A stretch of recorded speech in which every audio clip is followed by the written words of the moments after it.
បាទថ្ងៃនេះបងអូនលក់ចេញក្រែយៈចំនួន1គ្រឿងកែបារាំងចំនួន2សរុប3គ្រឿងទៀតបងនេះគឺជាក្រែយៈម៉ូតផ្កាយច័ន្ទតម្លៃ1650ប្រភេទ VVIP ប្រើឈើមុខខ្សែទាំងអស់ជើង30ជុំតែក្បាលតខ្សែ3ស្លឹកចុងជើងខ្សែ2ស្លឹកមេជំនាញខ្សែ1ស្លឹកជើង30ជុំបងជាប្រភេទក្រែមួយដែលកម្រសូវមានហើយជាប្រភេទក្រែយៈដែលប្រើឈើមុខធំតែម្ដងហើយជាងដាប់ក៏យើងឲ្យមានជាងដាប់ផ្ទាល់ដែរអញ្ចឹងបងដែលស្រឡាញ់ប្រភេទក្រែអញ្ចឹងចង់បានប្រើក្រែយៈដែរប៉ុន្តែចង់បានមកស្រុកឬមកឃុំមកភូមិមានមួយមកខេត្តមានមួយបងអាចយកនេះបានណាបងហើយយើងមានស្តុកសាប3គ្រឿងទៀតកំពុងតែតឡើងបន្តទៀតហើយមិនយូរបងរងចាំយូរទេឥឡូវមកទឹកបានដែរបង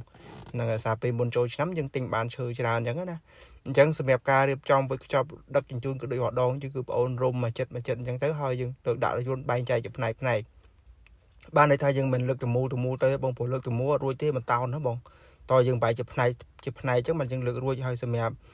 ក្រែគឺយើងរៀបចំរុំបែបនេះឯងបងណាហ្នឹងហើយរុំអញ្ចឹងហើយរុំតែកន្លែងតែប៉ះផ្នែកបើសិនជាកន្លែងដែលតេជុំគាត់សាងឡានយើងរុំមកចិត្តតែម្ដងហើយនេះយើងរុំតាមរបៀបនៃការយើងដឹកជញ្ជូនដែលវាតាមមួយគ្រឿងមួយក៏ពីរគ្រឿងតាមចន្លោះណាហើយចំណែក2គ្រឿងទៀតនេះគឺជាប្រភេទក្រែបារាំងដែលយើងមានកែខាងមុខសម្រាប់ដាក់អីវ៉ាន់ហើយមេជំហៀងប្រើឈើមុខ35កម្រាស់មកទឹកទាំងអស់និយាយរួមទៅប្រើមេជំហៀងបោះក្រែយៈបងតម្លៃរបស់វាគឺ700ណាបងនឹងឲ្យຂະຫນាតនេះគឺຂະຫນាត VIP ហើយតែសារថាបានអញ្ចឹងដោយសារយើងប្រើមេជំហៀងមិនប្រើប្រអប់តទេគឺយើងប្រើមេជំហៀងមុខ35ឈើមកស្លឹកបោះក្រែយៈតែម្ដង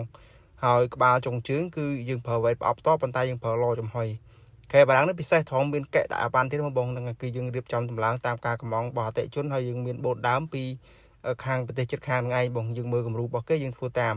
និយាយរួមទៅខាងជាងសុកស្រែមែនបងប៉ុន្តែការកំងការធ្វើគឺមិនអោយបងទើសចិត្តទេមានតែរូបមកផ្ទាំងមកស្លឹកក៏ខ្ញុំព្យាយាមកែច្នៃជាមួយជាងរកចំណុចធ្វើជូនមកបងបានដែរហើយមិនមែនធ្វើឲ្យទៅរួចទេធ្វើរួចប្រើហាប់ទៀតបងអានេះហាប់ជាងម៉ូតដើមដោយសារម៉ូតដើមគេប្រើឈើគៀបឈើស្មាច់ទេតែនេះមិនមែនទេឈើក្រាក់សក្រមហើយចំហុយហើយប្រើសិតមេកម្រាស់មកទឹកមុខ35ទៀតនិយាយរួមទៅធ្ងន់ហាប់មមណែនតែម្ដងធូរថ្លៃជាងក្រែថៃតម្លៃ$100ដែរព្រោះក្រែថៃប្រើក្បាលប្រែ5ស្លឹកចុងជើង3ស្លឹកតែប្រភេទកម្រាស់មកទឹកតែនេះក្បាលចុងជើងប្រើប្រអប់តប៉ុន្តែមេជំហៀងប្រើមើលឈើមុខ35មុខធំហ្នឹងហ្នឹងឯងមុខធំហើយមកស្លឹកទៀតអញ្ចឹងសម្រាប់ក្រែយៈគឺតម្លៃ1650ដឹកជូនដល់ភ្នំពេញហើយក្រែបារាំង1700ដឹកជូនដល់ភ្នំពេញមកបងយកមេជំហៀងប្រអប់ធម្មតាគឺតម្លៃ550ទេក្រែនេះណាបងហ្នឹងហើយអញ្ចឹងអរគុណច្រើនបងសម្រាប់ពេញចិត្តចង់បានក្រែហ្នឹងអាចធ្វើការកំងបងអូនទៀតបានអរគុណច្រើនបងទីតាំងអូនគឺនៅក្រុងកញ្ចេះខេត្តកញ្ចេះបងត្រូវចិត្តត្រូវຂະຫນាតអាចមើលផ្ទាល់បានហើយធានាជូនមកបងខកចិត្តទេក្រែអីអញ្ចឹងកំងស្អាតដល់រូបដល់ផ្ទះឃើញស្អាតចាំយកអត់ស្អាតបាញ់លុយកក់ជូនវិញណាបងនឹងបើកក់តែបានសុខចិត្តដឹកល្អវិញដូចគ្នាព្រោះអីកំងស្អាតចង់បានល្អចង់បានដល់ផ្ទះស្អាតមិនមែនកំងល្អដល់ផ្ទះយ៉ាប់ទេអញ្ចឹងខាងខ្ញុំលក់យកចិត្តបងជាធំណាអញ្ចឹងសម្រាប់បងដែលមានតម្រូវការចង់បានក្រែប្រភេទហ្នឹងអាចគឺការតាក់ទងបងប្អូនបានទៀតហ្នឹងហើយអញ្ចឹងអរគុណច្រើនបងអរគុណច្រើន